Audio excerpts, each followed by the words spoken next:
Dear delegates and colleagues, my name is Susan Bowman. I'm from the UK and I am the chair of IQA. I'd like to welcome you today to this Asia Pacific Hub meeting and my pleasure in attending today.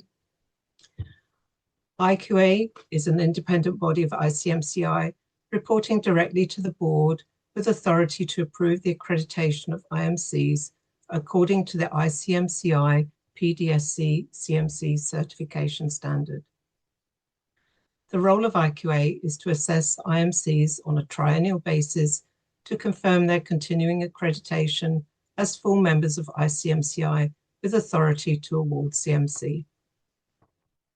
Following a recent audit, IQA is confirmed as being in full compliance with ISO 17011, operating as an independent body. We meet monthly, myself as the chair, Galina from Kazakhstan, Namrod from Zimbabwe, James and Alice from Canada, and PK from Singapore. Nick Warren, your ICMCI chair, is also our IQA board liaison.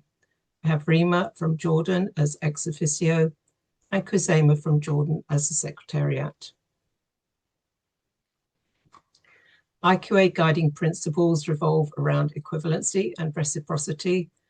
Whilst IQA makes every endeavour to support our IMCs, we also need to be confident in our assessments that they meet the ICMCI CMC certification standards. Questions that assessors might ask themselves: in assessing this IMC, am I confident that any CMC candidate which the IMC accredits is able to go to any country in the world and be recognised as a fellow CMC, meeting the standards required of a management consultant? Am I confident that the IMC recertification process is equivalent to the standards set by ICMCI? So anywhere I go in the world, I am a CMC. IQA is always interested to receive nominations from IMCs for CMC qualified management consultants who wish to join the assessor team. All assessments are carried out by a lead assessor and a co-assessor. Following 2 virtual triennial assessments, when possible, the lead assessor will personally visit on site with virtual support from the co-assessor. How does IQA support its assessors? Refresher training is timely and focused, but communications continue through community of practice sessions, newsletters, and briefing notes. COP sessions are held regularly with a continuing aim to encourage and support the international community of assessors through collaboration, networking, information, and good practice sharing. IQA is always here to support our assessor community.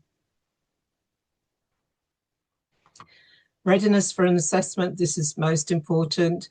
Meeting our assessment targets can be a challenge.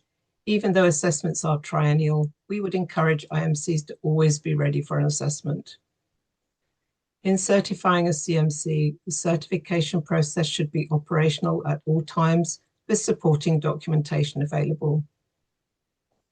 The assessment program is phased in line with certification expiration dates, but an IMC will be notified well in advance that their assessment is due. IMCs are encouraged to reach out if they are encountering challenges. We understand that. We are here to support our community. Just a little bit about the process itself.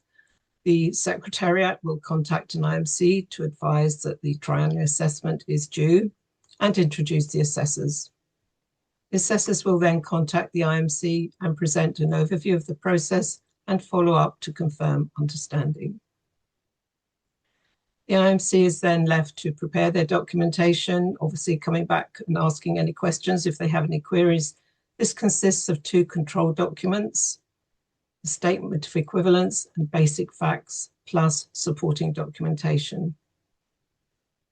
Documentation is stored in a shared drive with a link for the assessors, and the assessors will then check for completeness and raise any queries. The date for the assessment interview is confirmed, including interviews of recently qualified CMC candidates, one of which should be a recertification. The assessors will then prepare the final report. This will include notes on rectifications, recommendations, and suggestions.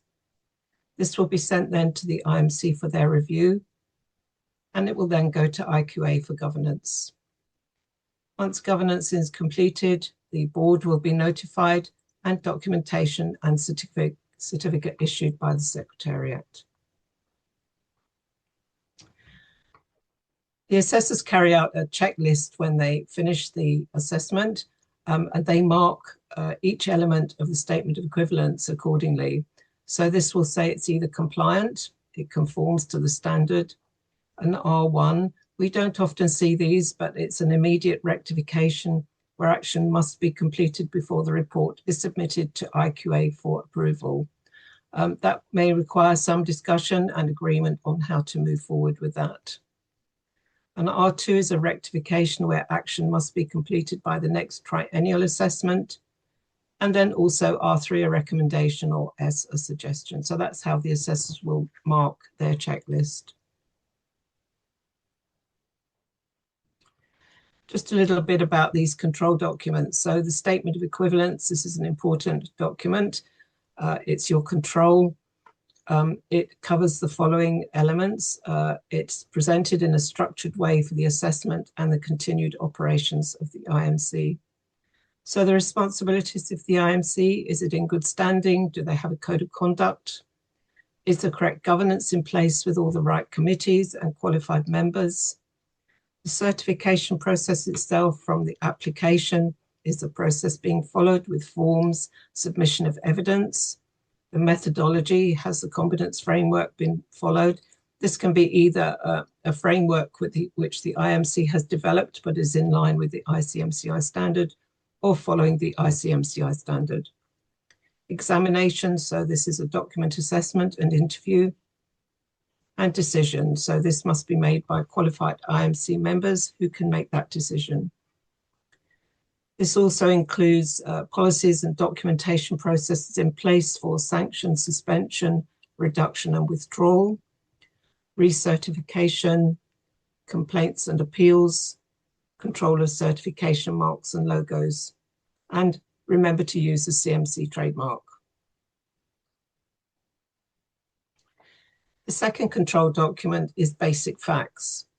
Basic Facts provides a comprehensive picture of the IMC and its operations. So this will include an organization chart, governance details, including all the committees, assessors' election and qualification around their training and professional development, all the membership data, including any recent numbers of new CMCs and recertifications, business context and aims, so mission, vision, and strategy, both internal and external, sustainability around the SDGs, good practices, and also government registration with certification, constitution and bylaws, strategic plan and budget. So quite a long list, I appreciate. Annual general meeting and meeting minutes, and also the CMC certificate and the IMC's website. So all of these elements really constitute the basic facts and gives us a true picture of the IMC, as I said, and its operations.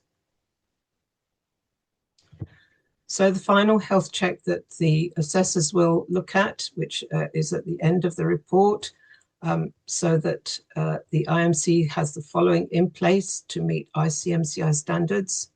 So all the required committees and bodies are in place, a stable financial basis, a code of conduct, a robust certification, recertification process in place, a mission and strategy, a variety of additional offerings to members, such as studies, awards, think tanks, mentoring, etc. A website in English, although I know these days we can use the Translate facility. Documentation is controlled, so proper document management is in place. And this one is quite important, commits to a regular review of succession planning and to maintain operational processes and supporting documentation at all times in compliance with ICMCI standards. And again, please remember to use the CMC trademark. So some good practice recommendations.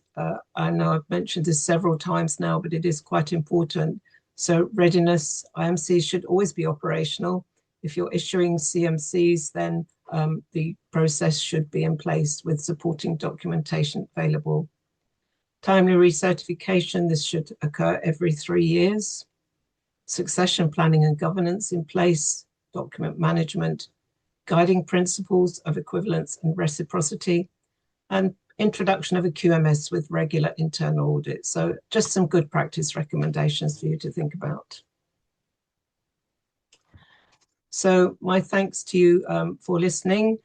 My thanks to the IQA team and the Secretariat, as well as the assessor cohort for their continuing commitment and support, and to yourselves, delegates and colleagues, my thanks.